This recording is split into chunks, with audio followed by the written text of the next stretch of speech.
Hello बेटा, welcome to M2L। अब हम स्टार्ट करने वाले हैं क्लास 10th का चैप्टर नंबर 9 साइंस का, हेरिडिटी एंड इवोल्यूशन। जहाँ तक आपको पता है और नॉलेज है, मुझे आपको पता होगा कि भाई हम जो अपने माँ बाप से हमने जन्म लिया है, बॉर्न हुए हैं, पैदा हुए हैं, तो हम सेम टू सेम नहीं है। ठीक है, अपने मदर फादर की तरफ नज़र तो आते हैं, but we are different from our parents. तो यहाँ पर वही बात चल रही है कि भाई हेरिडिटी क्या होती है, एवोल्यूशन क्या होता है, इनके बारे में बात करेंगे। तो सबसे पहले अगर बात करें कि हम रिप्रोडक्टिव प्रोसेस, हमने अभी एक चैप्टर में फ़िलहाल पढ़ा था, 8वें चैप्टर में, कि भाई जो चैप्टर ऑफ रिप्रोडक्शन था उसमें पढ़ा था कि भाई न्यू इंडिविजुअल्स का फॉर्मेशन होता है और which are similar but subtle different. मतलब वो कुछ डिफरेंट होते हैं, मतलब सिमिलर तो होते हैं लेकिन काफ़ी वो डिफरेंट भी होते हैं अपने पेरेंट्स से। उसके बाद बात करें हम कि भाई उसी को जो चेंजेस आ रहे हैं उसको हम वेरिएशन बोलते हैं। क्या बोलते हैं? वेरिएशन। अभी प्रोड्यूस जो होती है, ये प्रोड्यूस होती है बिकॉज ऑफ जब एक गैमेट, मतलब एक पार्ट मेल से आता है, एक पार्ट फीमेल से आता है, तब वो फ्यूजन होता है, तब आपका वेरिएशन चांसेस ज़्यादा हो जाते हैं। क्योंकि जब क्या होता है, डीएनए अपनी कॉपी बनाता है, जिसे हम रेप्लिकेशन बोलते हैं। ठीक है, अब हम बात करते हैं पहले कि भाई ए सेक्सुअल रिप्रोडक्शन में जब वेरिएशन आता है, कैसे आता है कि भाई प्रोड्यूस हो सकता है कैसे, and the number of sexual variation are maximize by the process of sexual reproduction. मतलब वेरिएशन कुछ अमाउंट में वेरिएशन ये सेक्सुअल रिप्रोडक्शन में आ सकता है। अगर आपको ज़्यादा वेरिएशन देखना है तो हमें उसमें प्राप्त मिलता है वो सेक्सुअल रिप्रोडक्शन में। ठीक है, उसके बाद हम बात करें अब a number of animals including human means which produce sexually. मतलब ज़्यादातर हम जैसे हम सेक्सुअली रिप्रोड्यूस करते हैं तो काफ़ी वेरिएशंस होती हैं विजिबल अमन डिफरेंट इंडिविजुअल्स। मतलब अलग अलग इंडिविजुअल्स की बात करें तो डिफरेंट डिफरेंट हमें उसमें वेरिएशंस नज़र आता है। मैं से आपको एक एग्जांपल दिखाता हूँ पहले। जैसे आप इसमें देखेंगे कि भाई एक इंडिविजुअल से दो रिप्रोड्यूस हुए सेक्सुअली, थोड़ा सा चेंजेस आया। देखिए यहाँ पे आपको चेंज दिख रहा है, यहाँ पे आपको चेंज दिख रहा है, फिर वही आपका इनहेरिट हो गया आप इसकी पोरिजनी में, जो ऑफस्प्रिंग इन्होंने इसने बनाए। ठीक है, तो ये क्या हुआ, इसको जो थोड़ा सा चेंजेस मिले, जो सेम मिला, वो वेरिएशन मिला, वो अपने फादर पेरेंट्स से मिला, ऐसे ही इनको मिला जो पेरेंट्स से मिला। बाकी इनमें भी चेंज आ गया, अगर आप देखेंगे तो इनमें इनके पार्ट्स में भी थोड़ा सा चेंज आ गया। तो वेरिएशन कभी भी हो सकती है बेटा जी, जब डीएनए कॉपी करता है, ठीक है, रेप्लिकेट करता है, तब उसमें चेंजेस आ जाते हैं। उसके बारे में हम बात करते हैं accumulation of variations during reproduction. मतलब क्या, कैसे जो वेरिएशन इकट्ठा हो जाते हैं, एक्यूमुलेट हो जाती हैं जब आपका रिप्रोडक्शन होता है। ठीक है, तो भाई इनहेरिटेंस जो होता है फ्रॉम द प्रीवियस जनरेशन, जैसे प्रीवियस जनरेशन से, मतलब वैसे मेल, मतलब मदर फादर से आपका, ठीक है, कुछ आपके करेक्टरिस्टिक्स आते हैं पेरेंट्स उसमें, आपकी प्रोजेनी में। क्या होता है कि प्रीवियस जनरेशन कुछ आपको इनहेरिटेंस प्रोवाइड कराएगी। बहुत कॉमन बेसिक बॉडी, मतलब डिज़ाइन, सॉरी, बॉडी डिज़ाइन। मतलब क्या होता है कि भाई हमें पता है हमारी मदर फादर से हमें बेसिक डिज़ाइन तो मिला ही मिला है भाई, कॉमन है, दो कान, दो आँख, है ना, एक नाक, दो हाथ, दो पैर, ये आपका बॉडी डिज़ाइन आपको मिल गया। और फिर आपको इसके अंदर मिलते हैं आपको क्या मिलता है, चेंजेस मिलते हैं, कुछ चेंजेस मिलते हैं नेक्स्ट जनरेशन में। कैसे मिलेंगे इसकी बात करेंगे हम। But the second generation will have differences that inherit from the first generation as well as newly created differences। बस देखिए, जैसे अगर हम बात करें, थोड़ा पीछे जाएं, अपने दादा दादी की बात करें, दादा दादी से हमारे जैसे पेरेंट्स हैं, हमारे फादर पैदा हुए, ठीक है ना, उधर नाने नानी से मदर आई। ठीक है, तो दोनों से फिर जैसे अब मदर फादर, हमारे जो मदर है वो बिल्कुल डिफरेंट है अपने दादा दादी से, मतलब अपने पेरेंट्स से। और हम बात करें अगर हमारी मम्मी की, तो हमारी मम्मी बिल्कुल नाना नानी से डिफरेंट है। फिर जब उनकी शादी हुई, फिर हम जैसे इनबॉर्न हमने जन्म लिया, तो हम भी डिफरेंट अपने मदर फादर से। तो वो यही बोल रहा है कि भाई नेक्स्ट सेकंड जनरेशन, जैसे हम सेकंड जनरेशन हो गए, तो हम तो जनरेशन कुछ तो हमें पहले से मिली थी, ठीक है, कुछ हमें पहले से ही आपको डिफरेंसेस वेरिएशन मिली थी। और फिर जब मदर फादर से हम जब प्रोड्यूस हुए, तो फिर हमें क्या हो गया, न्यूली क्रिएटेड डिफरेंसेस भी हमारे में क्रिएट हो गए। ठीक है, अच्छा, अगर हम बात करें डिफरेंट, अगर सिंगल इंडिविजुअल रिप्रोड्यूस करता है, ठीक है, थ्रू एसेक्सुअल रिप्रोडक्शन, तो जैसे मान लीजिए एग्जाम्पल ले लिया, वन बैक्टीरियम ले लिया हमने, डिवाइड किया उसने उससे, और आपका दो बैक्टीरिया बन जाते हैं उसका, तो फिर वो फर्दर डिवाइड करेंगे तो वो चार बन जाएंगे आपके, है ना। वो काफ़ी सिमिलर होंगे चारों, है ना। There would be only very minor difference, थोड़ा वो डिफरेंस हो सकता है बिटवीन दैम, ठीक है, क्यों हुआ वो मैंने आपको बताया, स्मॉल इनएक्यूरेसीज हो जाती हैं जब डीएनए कॉपी करता है। अभी मैंने आपको डायग्राम दिया था बुक के अंदर। However if sexual person involve even greater sorry if sexual person is involve even greater diversity will be generated. जब सेक्सुअल पर्सन इन्वॉल्व होता है, जब मेल पेरेंट्स मेल फीमेल मतलब दो इंडिविजुअल वो करते हैं, इन्वॉल्व हो जाते हैं, उसमें बहुत ज़्यादा ही डाइवर्सिटी के चांसेस बढ़ जाते हैं। ठीक है, उसके बाद हम बात करें तो कि भाई जो भी वेरिएशंस है स्पीसीज के अंदर, ठीक है, equal chances of surviving in the environment in which they find themselves, मतलब कहने मतलब क्वेश्चन है आपका एनसीईआरटी का प्रॉपर ये, कि जितने भी वेरिएशंस जो ऑल दिस वेरिएशन जो वेरिएशन स्पीसीज में हो रहे हैं, क्या उसके इक्वल चांसेस हैं एनवायरनमेंट में सर्वाइव करने के? ठीक है, तो ऑब्वियसली नॉट। ठीक है, वो डिपेंड करता है कि भाई नेचर ऑफ वेरिएशन, वो वेरिएशन किस तरह का है।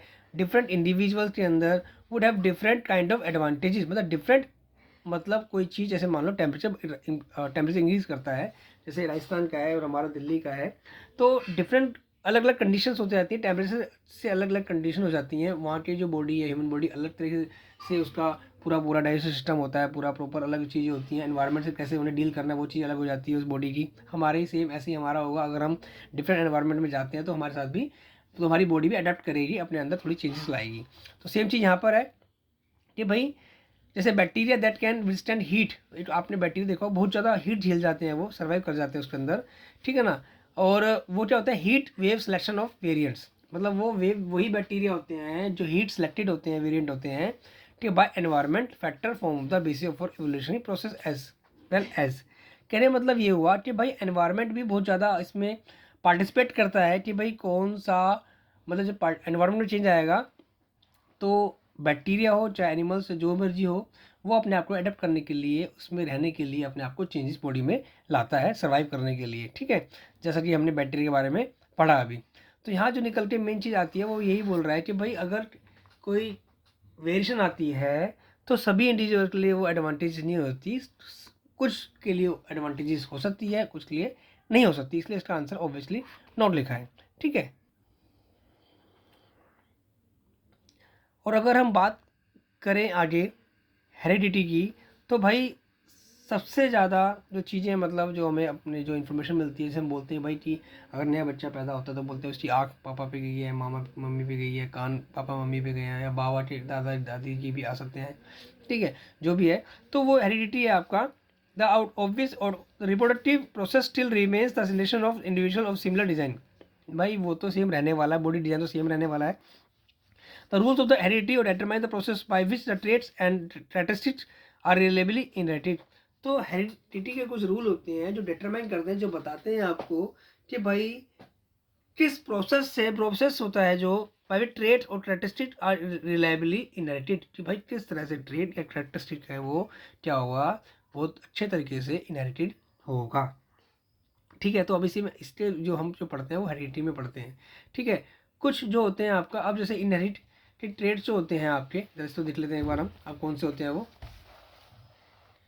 हाँ भाई, तो क्या होता है बेसिकली कि our child bear all basic feature of human being, भाई इनहेरिटेड है, दो आँख, दो पैन, दो पैर, दो हाथ, ठीक है, नाक, एक नाक, तो ये चीज़ बेसिक फीचर है जो आपके इनहेरिट होने however it does not look exactly like its parents और ह्यूमन पॉपुलेशन सुनो a great deal of variation. कहने मतलब क्या है, अगर हम बात करें कि भाई हम अपने पेरेंट्स से मैच नहीं खाते हैं। दूसरा, अगर हम बात करें पॉपुलेशन की ऑल ओवर द वर्ल्ड, तो हम ऑल ओवर द वर्ल्ड तो उसमें भी हम मैच नहीं करते हैं। बट कुछ सिमिलरिटी होती है हमारे पेरेंट्स से, हमारी जनरेशन से, जो पहले की हमारे दादा दादी या नाना नानी हो, उनसे हमारे कुछ ट्रेड्स मिल सकते हैं। But we are different from the population जो भी वर्ल्ड में है। ये सब इनहेरिटेड ट्रेड्स हैं बेटा। ठीक है, उसके बाद बात करेंगे हम कि रूल्स और the inheritance for the traits mental contribution. अच्छा, मैं आपको एक बात बताना चाहूँगा, जो भी नोट्स वगैरह हैं, ये जो मैं चीज़ आपको बता रहा हूँ, ये प्लीज़ इसको आप समझिए। ये फिलहाल समझने प्रोसेस से है, आप अगर क्वेश्चन आंसर करेंगे तो आपको बहुत ही ज़्यादा फ़ायदा मिलने वाला है इसमें। और हो सकता है इनके बीच जो मैं आपको नोट्स बता रहा हूँ इसमें से बीच में से भी क्वेश्चन बन सकते हैं, जो मैं आगे डिस्कस करूँगा आपके साथ। ठीक है, जैसे आपका कोर्स ख़त्म हो जाएगा मैं आपको क्वेश्चन दूंगा, और हो सकता है कि फटाफट से कि जैसे ही हमारी यूट्यूब की कंडीशन है कि 1K 1000 सब्सक्राइबर होते ही मैं कोशिश करूँगी लाइव डेली लाइव आके, जैसे कि आपकी सीबीएसई डेट शीट आ गई है, डेली क्लास ली जाए, आपके क्वेश्चंस आपके प्रैक्टिस किया जाए ताकि आप अच्छे से स्टोर कर पाओ, ठीक है। और ओवरऑल आपकी जो भी आपकी जो आप जिस तरह से पार्टिसिपेट करेंगे, जिस तरह से आप करेंगे वो बोर्ड में एग्जाम में आप करेंगे, जाके पेपर को देंगे, तो उसके लिए आप थोड़ा सा हमें भी मोटिवेशन मिलेगा और आपके पढ़ने से भी आपको मोटिवेशन मिलने वाला है उससे। तो बी अलर्ट, तैयारी करते रहिए, ठीक है। और ये जो मैं आपको बता रहा हूँ, जो क्वेश्चंस, ये जो मैं आपको चीज़ें बता रहा हूँ बीच बीच में से, ये बहुत ज़्यादा इंपॉर्टेंट है, क्वेश्चन इसी से बनता है, ठीक है। कोई आपसे क्वेश्चन जो बीच बीच में क्वेश्चन बन रहे हैं वो भी मैं आपको बताता चलूँगा, ठीक है, वो भी कोई छूटने वाला नहीं है, ठीक है। चलो चलते हैं आगे, ज़्यादा टाइम वेस्ट ना करते हुए। तो बात कर रहे हैं हम रूल्स की, बात कर रहे हैं, थोड़ा सॉरी ये डैन लिख दिया है, एक मैंने अपने बच्चे से लिखवाया था, ये DNA है एक्चुअली में, ठीक है, डीऑक्सीराइबोन्यूक्लिक एसिड। तो बात करते हैं हम कि भाई रूल्स क्या है इनहेरिटेंस के। तो बात करें तो भाई हमें पता है कि भाई इक्वली फादर हो चाहे मदर हो, दोनों ही इक्वली कंट्रीब्यूट करते हैं, ठीक है, जेनेटिक मटेरियल। एक DNA, एक DNA जो गैमेट है, गैमेट जो होता है एक फादर से, मेल एक मदर से आता है, ठीक है, और एक मदर से आया, एक फादर से आया, और दोनों में DNA होता है, और वो जब मिक्स होकर नया DNA बनता है उससे वेरिएशन आ जाता है, DNA कॉपी करता है, ठीक है।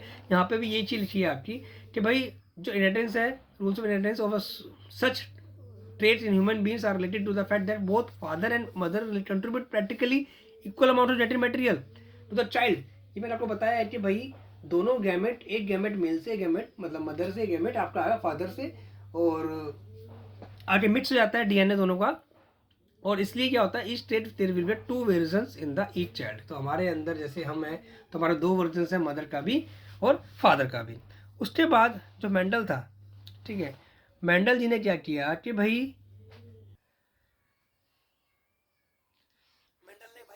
पी मतलब जो मटर का पौधा लिया, प्लांट लिया उसने कॉन्ट्रास्ट करने के लिए, बताने के लिए, ठीक है। जो मेंडल जी थे वो मोनेस्ट्री में रहते थे, और उन्होंने काफ़ी स्टडी किया था साइंस को, मैथ्स को, यूनिवर्सिटी ऑफ वियना में, ठीक है।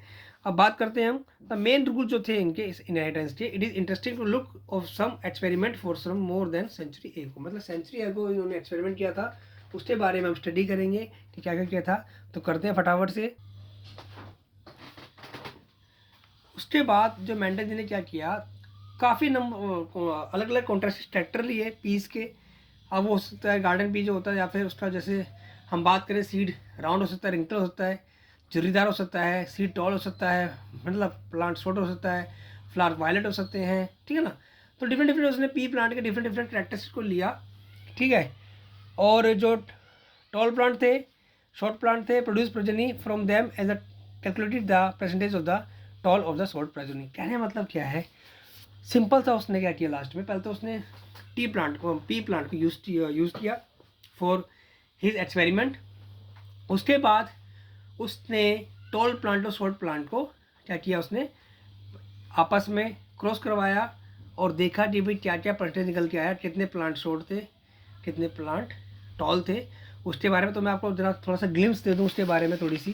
क्या होता है एक्चुअली में, इसे मान लीजिए उसने हमेशा जो डिप्लॉयड कंडीशन में हमारे जम सेल्स डिप्लॉयड कंडीशन में होते हैं सारे, एक आपने इस तरह से ले लिया, आपने टॉल प्लांट लिया, आपने शॉर्ट प्लांट लिया, ये आपका डोमिनेंट है, ट्रेट है, ये आपका रिसेसिव ट्रेट है, ठीक है। अब इसमें जब पहले गैमेट फॉर्मेशन होता है, तो गैमेट फॉर्मेशन में ये हाफ साफ दोनों हाफ ऑफ हो जाते हैं, ये आपके हैप्लॉयड कंडीशन में आ गए हैं, ठीक है, ये आपके बन गए हैं गैमेट्स दोनों में, या आप किसी मदर फादर मान लीजिए। उसके बाद जब क्रॉस होता है आपस में, तो ये इस तरह से आपका बन जाएगा, ठीक है। आप जब बनाएंगे तो इस तरह से ये सारे बन गए। अब यहाँ पे देखेंगे मैंने कैपिटल टी आगे लिखा हुआ है, स्मॉल टी पीछे लिखा हुआ है। तो ये F1 प्रोजनी है आपकी, इसमें सारे प्लांट के होंगे टॉल होंगे, क्योंकि कैपिटल टी का मतलब डोमिनेंट है, वो अपने आप को शो करेगा। और जो आपका तो सारे प्लांट ऐसे होंगे, टॉल होंगे आपके। अब इसी के बारे में पढ़ेंगे। तो 100% जो होगी आपकी टॉल प्लांट्स की होगी, ठीक है। अगर फर्दर उसके अंदर अगर हम इनमें से दो को यूज़ करें, क्रॉस फर्दर प्रनिश कर देते हैं आपस में, फर्दर मतलब F1 प्रोजीन में से दो को लिया हमने, उनके फिर हम आपस में क्रॉस करते हैं, तो देखो पहले गैमेट बनेंगे, सेम चीज़ वही होगी जो होती आ रही है, और फिर इसमें से वो आपके बन जाएंगे इस तरह से, सॉरी ये कैपिटल टी आएगा और ये इस तरह से आप इनको बना सकते हैं। ठीक है, अब इसमें देखेंगे आपके भाई 3 प्लांट आपके बड़े हो गए और 1 प्लांट आपका छोटा हो गया। क्यों? क्योंकि देखो कैपिटल टी जहाँ पे होगा वो प्लांट बड़ा होगा, तो 3 आपको दिख रहे हैं तो बड़े होंगे। ये दोनों इनमें बड़ा टी नहीं है, दोनों स्मॉल टी है, तो प्लांट छोटा होगा। ठीक है, और अगर मैं बात करूँ एक इसे बोलूँगा मैं फिनोटिपिक रेशो, जो फार से फिजिकल दिखेगा आपको। अगर बात करूँ मैं एक होता है आपका जीनोटिपिक रेशो। जीनोटाइप देखा जाए तो भाई दोनों कैपिटल टी है तो 1 हो गया। फिर आपको पता है कि ये दोनों सेम है तो ये 2 हो गए और बचा आपका 1। ये होता है आपका जीनोटिपिक रेशो, मतलब एक प्योर टॉल है, 2 बीच में है और एक प्योर आपका शॉर्ट होगा। ठीक, ये आपको समझ में आ गया होगा कि अगर पूछा जाए आपसे कि भाई अगर फर्स्ट जनरेशन में कितने प्लांट बड़े थे तो आप बोलोगे 100%। ठीक है, अगर मान लीजिए 400 प्लांट बने आपके, 100 मतलब बनते हैं 4 प्लांट बने आपके, 400 प्लांट बनते हैं आपके, तो 400 टोल होंगे। अगर यहाँ पे आओगे तो भाई 400 में से 300 आपके टोल होंगे और 100 आपके छोटे हो जाएंगे। ठीक है, उसके बाद अब हम थोड़ी सी थ्योरी पे चलते हैं। देखिए, in the first place there were no half a characteristic in this first generation और F1 प्रोजेनी मैंने आपको बता दिया था। नो मीडियम हाइट प्लांट्स, मतलब जब हमने F1 प्रोजेनी देखा तो F1 प्रोजेनी में सारे प्लांट्स बड़े बड़े थे। ठीक है, ये आपको दिख रहा है, सारे प्लांट्स जैसे थे आपके बड़े बड़े थे। उसके बाद all plants are tall, this meant only the parental traits was seen, not some mixture of two, मतलब मिक्सचर नहीं दिखा आपको, सारे पेरेंटल कैरेक्टर दिखे, मतलब जो ज़्यादा डोमिनेंट था वो आपको दिखा, इसी हम लॉ ऑफ डोमिनेंस कहते हैं। ठीक है, उसके बाद हम बात करें द नेक्स्ट क्वेश्चन फिर ये आता है कि भाई सारे जो प्लांट थे F1 जनरेशन में वो क्या सेम थे? ठीक है, बिकॉज दे आर सारे टॉल थे। ठीक है, उसके बाद जो मेंडल एक्सपेरिमेंट ने किया test, which was getting both the parental plants and their F1 tall plants reproduce by self pollination. अब जो F1 मैंने बताया था ना आपको कि भाई जो F1 के अंदर जो प्लांट्स प्रोड्यूस हुए थे, ये 4 प्रोड्यूस हुए थे, इनमें से मैंने 2 को क्रॉस फिर सेल्फ पोलिनेशन करा दिया, आपस में करा दिया इन दोनों को, तो क्या निकल के आया रिजल्ट वो देख लेते हैं एक बार। तो भाई the progeny of second generation of F2 progeny of the toll, ये देखना था कि भाई F2 जनरेशन क्या आई थी। ये जो आपको मैंने दिखाया था लास्ट में, ये F2 जनरेशन है, इसी को हम क्या बोलते हैं? F2 generation. ठीक है, आप थोड़ा इसको बोलते हैं F2 जनरेशन। थोड़ा देख लेते हैं इसके बारे में। तो हम बात करें तो हाउएवर द सेकंड जनरेशन और F2 progeny of F1 tall are short. ठीक है, this indicates that both tallness and shortness traits were inherited in the F1 plants. मतलब हम बात करें तो भाई F2 में आपका 3 प्लांट्स बड़े आ गए हैं F2 प्रोजेनी में और 1 प्लांट शॉर्ट आ गया है। इसका मतलब दोनों ही करैक्टर साथ में चल रहे थे। ठीक है, इनहेरिट हो रहे थे, but only the tallness trait was express. जो F1 में था, आपने F1 में देखा स्मॉल टी बड़ा टी था, सारे के सारे ऐसे बने थे।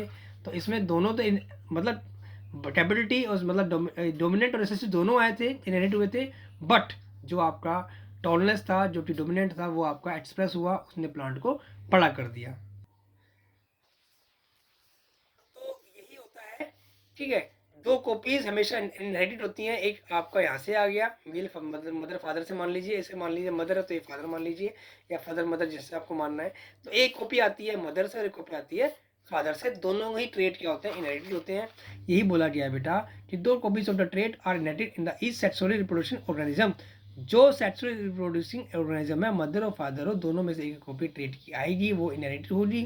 These two may be identical और may be different depending on the parentage. मतलब ये सेम भी होती है और क्या होती है? डिफरेंट भी हो सकती है। अगर बात करें तो जैसे हमने पी प्लांट में देखा सेम थी, टी भी आ सकता, बड़ा टी कैपिटल टी भी आ गया था दूसरे वाले F2 प्रोजेनी में।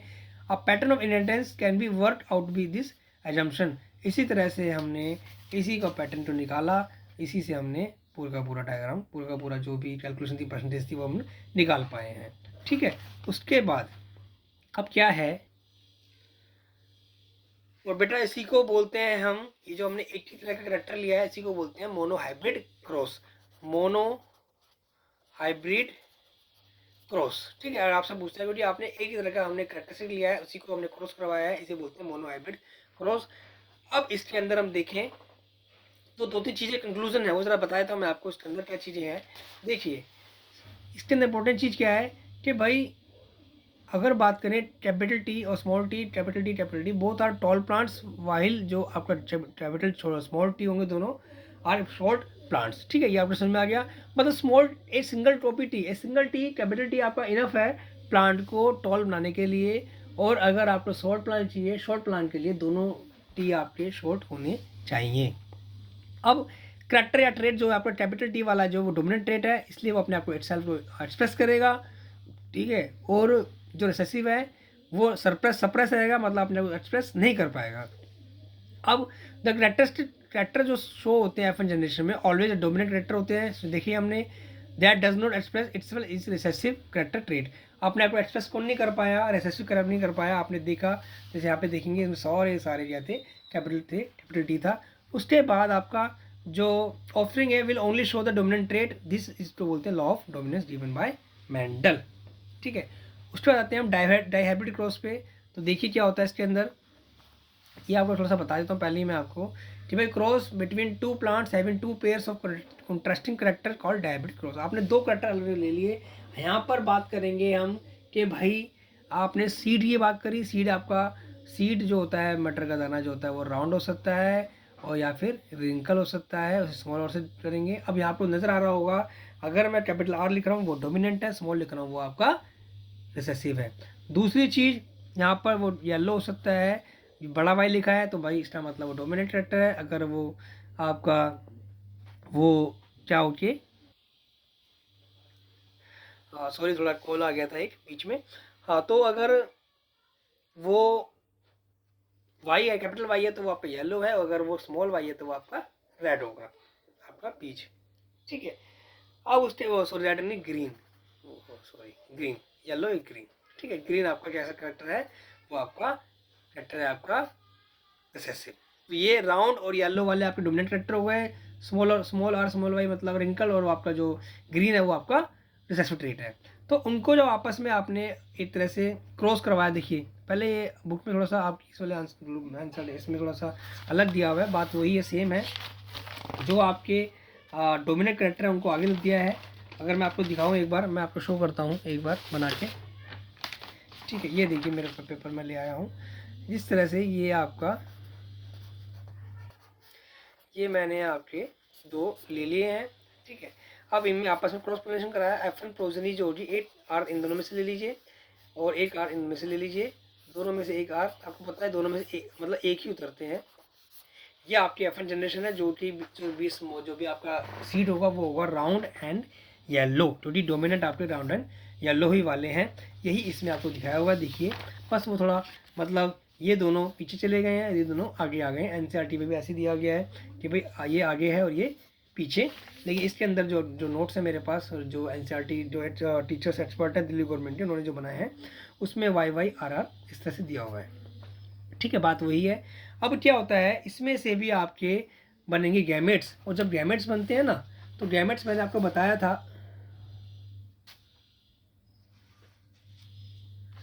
जब गैमेट्स बनते हैं आपके तो गैमेट्स कैसे बनेंगे, देखिए मैंने आपको बताया था कि भाई आर आर अभी आपको मैंने बताया बना के, ये और ये था एफ, इन दोनों में से मतलब आई का आ गया, इन दोनों में से पहले एक लिया, फिर आपने उसमें से वाई और ये वाई, आपकी ये प्रोजनी F1 जनरेशन बन गई जो कि राउंड एंड येलो है।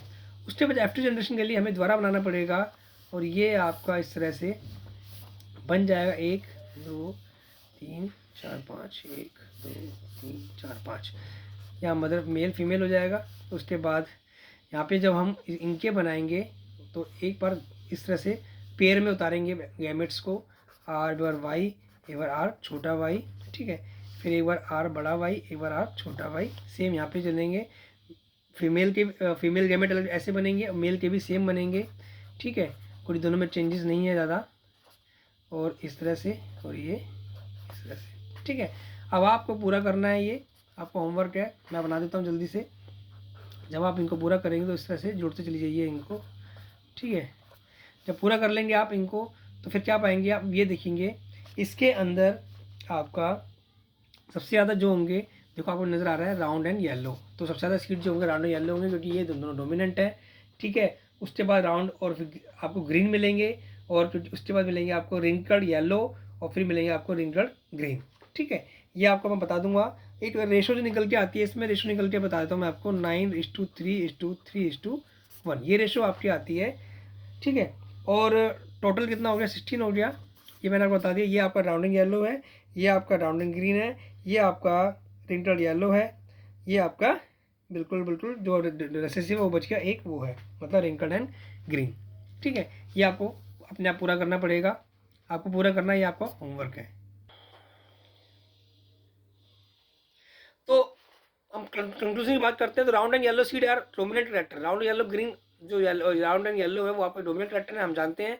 और वो एफ जनरेशन में दिखाई दिए, जो कि मैंने आपको यहाँ पे बना के दिखाया था। उसके बाद आपका occurrence of new phenotypic combination shows that genes for round wrinkled green yellow seed are inherited independent of each other। इसमें बता दिया, दिखा दिया आपको कि जो आपके अलग अलग ट्रेट हैं, मतलब राउंड रिंकल्ड ग्रीन येलो, वो अलग अलग इंडिपेंडेंटली क्या होते हैं, आपस में इनहेरिटेड हो जाते हैं। ठीक है, यही मैंने आपको समझाया था, अभी आपको बताया था 9:3:1। बोथ ट्रेट इनहेरिटेड इंडिपेंडेंटली, दोनों जो ट्रेट्स हैं इंडिपेंडेंटली इनहेरिटेड हुए हैं।